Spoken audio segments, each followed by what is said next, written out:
गरमागरम चहा आणि टोस्टसोबत आजची आपली सकाळची सुरुवात करायची. पण बाकीचे कामं न करता मी सर्वात आधी आज एक ऑर्डर करायला बसले.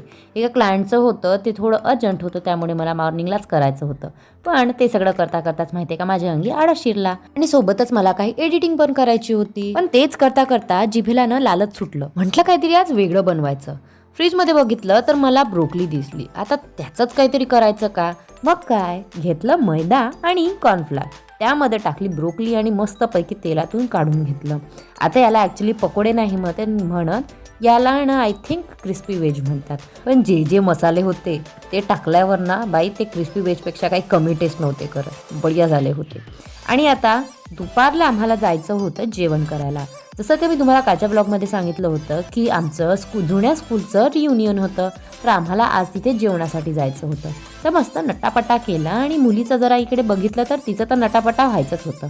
मग मी तिचं काहीतरी करून देत होती आणि हिचं शानमारेपणा. आणि स्कूलमध्ये पोहोचताच त्या दादी त्या चेअरवरच बसून होत्या, ज्याप्रमाणे त्या आमच्या वेळेला बसून राहायचे.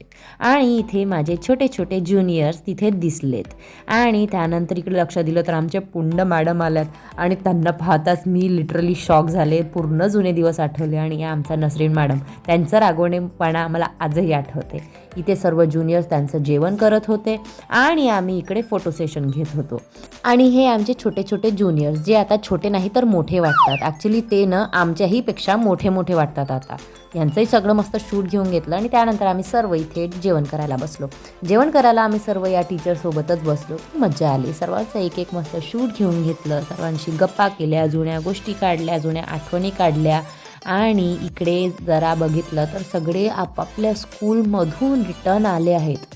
हा माझा भाई कम दोस्त आणि दोस्त कम भाई. आणि हा माझा अगेन ज्युनियर. माझी मुलीचं तिचं कार्यक्रम सुरू होतं. इकडे तिला खेळायला वेळ मिळालं तर तेही मस्त खेळत होती. आता या सर्व या आमच्या गजाला मॅडम आहेत, या आमच्या बुवाजी आहेत जे आता तिथे टीचिंग करतात.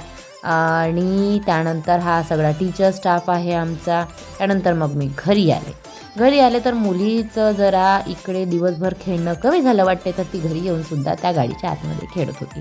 सायंकाळचा चहा घेऊन घेतला आणि रात्रीला एक क्लायंट आले, त्यांचं ते पार्सल रिसीव्ह करण्यासाठी.